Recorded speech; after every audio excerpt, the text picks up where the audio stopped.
When I posted my Duckstation vs real PlayStation hardware video not long ago, many of you really enjoyed it and I'm happy you liked my updated take on the emulator. However, many of you recommended I try out the downsampling function built into Duckstation. The idea was for games that had a mixture of 2D and 3D graphics, the toggle would allow 3D graphics to downsample from high resolutions while keeping the 2D elements intact. It sounded compelling, so I tested this feature for those who were asking me about it.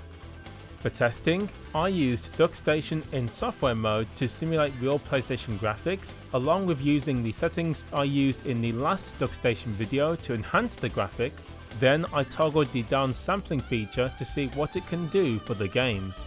I decided to use the box version over adaptive as we want to preserve the 2D graphics. Let's go! Straight away, Fear Effect 2 popped into my mind and someone else in the comments recommended me to try this game using downsampling.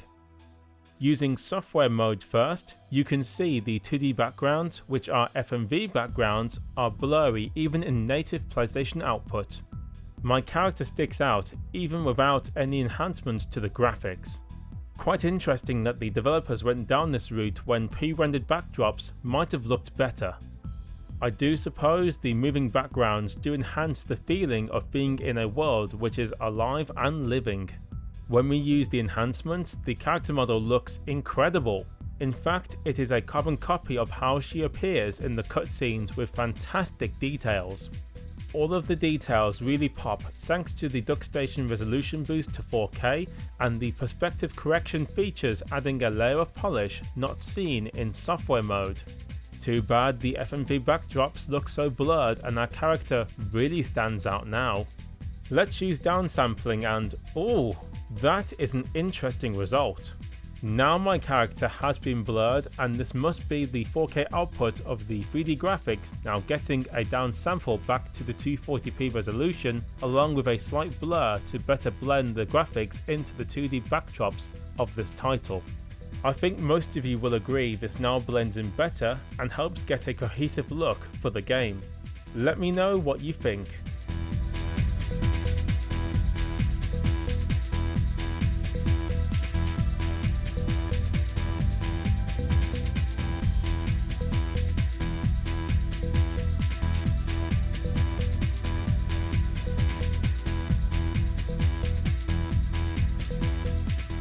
Resident Evil 2 was another game I wanted to try out as it uses pre-rendered backdrops alongside 3D graphics. In software mode, the 3D graphics are better integrated into the game as the 2D pre-rendered backgrounds do not stick out as much as they did in Fear Effect 2. Of course, if you look around, the backgrounds can still show compression artifacts and even in software mode, the low resolution output does not hide this completely. Goes to show, some games handle the different assets better than others. When we enhance the game, the 3D models look amazing and very sharp. Too bad the 2D backgrounds suffer and yet again, the two elements stick out like a sore thumb. This aspect will annoy those who want to enjoy the world the game offers and having it blur only makes it distracting to those who maybe are not used to the game. When we use the downsampling feature, it does a similar effect to what was seen in Fear Effect 2.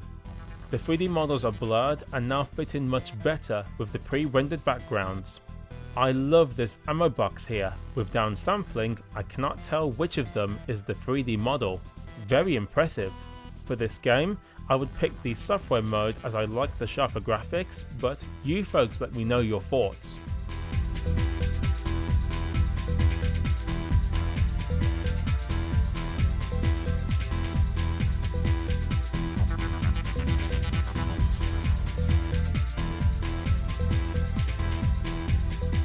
Let's look at one more game, Colin McRae Rally 2. This is the PAL version of the game, so if the image looks different, this is why. Using software mode, the game is nice and sharp, just as it would be using RGB on a real PlayStation. I love this game and I would be happy to play it this way all the time. Bring in the enhancements and it completely changes the game. The graphics lack the trademark wobble the PlayStation is famous for, and the extra detail on show is fantastic to see. It all looks very clean somehow. While I enjoy the enhancements in this game, I still like the software mode. I think it is just me. As for downsampling, the results are very interesting. The game's 3D models are not as blurry compared to the other games, and I actually like the slightly softer look on show.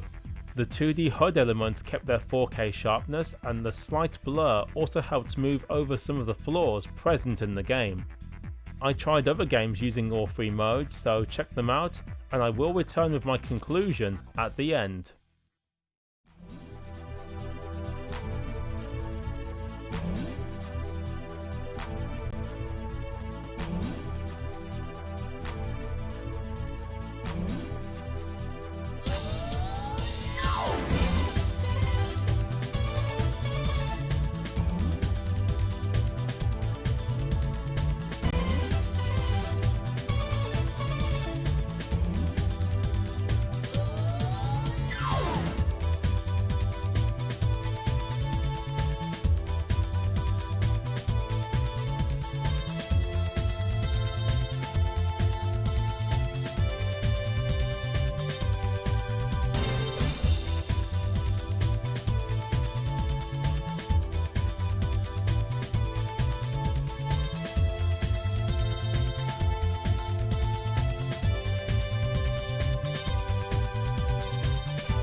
I hope this video has given you an idea about how the downsampling feature works in Duckstation.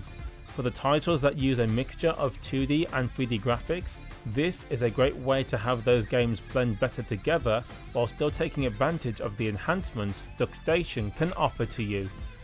Although I wasn't keen on every result, this is something you can experiment with, and if you wanted, filters are optional via the post-processing tab in Duckstation.